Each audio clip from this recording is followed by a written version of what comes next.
पाकिस्तान में डिजिटल मईशत तेजी से वुसअत इख्तियार कर रही है और सोशल मीडिया अब सिर्फ तफरीह का जरिया नहीं बल्कि लाखों अफराद के लिए आमदन का एक अहम रास्ता बन चुका है। इसी तनाज़ुर में हुकूमत ने आइंदा माली साल के बजट में यूट्यूब, फेसबुक, टिकटॉक और दीगर डिजिटल प्लेटफॉर्म से हासिल होने वाली आमदन पर 5% विद होल्डिंग टैक्स आयद करने की तजवीज़ दी है, जिस पर कंटेंट क्रिएटर्स और माहिरीन के दरमियान बहस जारी है। हुकूमती मौक़िफ़ है कि इस इक़दाम का मकसद डिजिटल मईशत को टैक्स नेट में लाना है और बैंक या मालियाती इदारे सोशल मीडिया से हासिल आमदन पर टैक्स काट कर बाकी रकम सार्फिन को अदा करेंगे, बिल्कुल उसी तरह जैसे तनख्वाहों पर टैक्स कटौती की जाती है। पाकिस्तान में यूट्यूब कंटेंट क्रिएटर्स के लिए सबसे बड़ा प्लेटफॉर्म है। माहिरीन के मुताबिक यूट्यूब का औसत RPM तकरीबन 1000 व्यूज़ पर 6 अमरीकी सेंट है, यानी अगर किसी वीडियो को 10 लाख व्यूज़ मिले तो इससे तकरीबन $600 आमदन हासिल हो सकती है।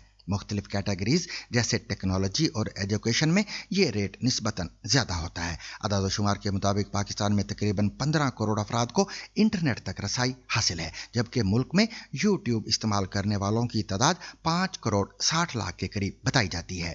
इसी तरह फेसबुक सार्फिन की तादाद तकरीबन 4 करोड़ 90 लाख है। मजमूई तौर पर सोशल मीडिया इस्तेमाल करने वाले अफराद की तादाद 8 करोड़ के लगभग है। गूगल पाकिस्तान के मुताबिक मुल्क में हज़ारों फाल यूट्यूब चैनल्स मौजूद हैं, जिनमें तकरीबन 1000 चैनल्स ऐसे हैं जिनके सब्सक्राइबर्स 10 लाख से जायद हैं, जबकि 1 लाख से जायद सब्सक्राइबर्स रखने वाले चैनल्स की तादाद 13,000 से ज़्यादा है। मजीद ये कि 95,000 से जायद चैनल्स ऐसे हैं जिनके सब्सक्राइबर्स 10,000 से ऊपर हैं, जो पाकिस्तान में डिजिटल कंटेंट इंडस्ट्री के वसी फैलाव को जाहिर करता है। माहिरीन का कहना है कि यूट्यूब पर न सिर्फ नई वीडियोस बल्कि पुरानी वीडियोस भी मुसलसल आमदन पैदा करती रहती हैं और एक आम चैनल की माहाना आमदन में 40% हिस्सा नई वीडियोस जबकि 60% पुरानी वीडियोस से आ सकता है। ताहम कंटेंट क्रिएटर्स का मौक़िफ़ है कि इस शोबे में आमदन गैर मुस्तकिल और अखराजात के मुकाबले में कम या ज़्यादा हो सकती है,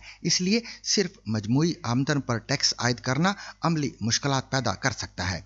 उनके मुताबिक कई यूट्यूबर्स अपनी आमदन बैरून मुल्क अकाउंट्स या डिजिटल वॉलेट्स के जरिए वसूल करते हैं, जिससे टैक्स निज़ाम मजीद पेचीदा हो जाता है। मजीद ये कि अगर किसी यूट्यूब चैनल की माहाना आमदन 10 लाख रुपए हो लेकिन उसके अखराजात 9 लाख रुपए हों तो उसकी हकीकी आमदनी सिर्फ 1 लाख रुपए बनती है। ऐसे में अगर 10 लाख आमदन पर 5% टैक्स काटा जाए तो ये 5% नहीं बल्कि 50% होगा। हुकूमत के मुताबिक मुख्तलिफ ऑप्शंस पर गौर किया गया, जिनमें व्यूज़ या सब्सक्राइबर्स की बुनियाद पर टैक्स शामिल था। ताहम इब्तदाई तौर पर सिर्फ आमदन पर 5% विद होल्डिंग टैक्स आयद करने की तजवीज़ सामने आई है। डिजिटल माहिरीन के मुताबिक पाकिस्तान में सोशल मीडिया अब एक बड़ी मईशत की शक्ल इख्तियार कर चुका है, जिसमें लाखों नौजवान रोज़गार और आमदन के नए मौक़े तलाश कर रहे हैं। ताहम इस शोबे के लिए मुतवाज़न और मुशावरत पर मबनी पॉलिसी नागुज़ीर है ताकि हुकूमत और तख्लीक कार दोनों फ़ायदा उठा सकें।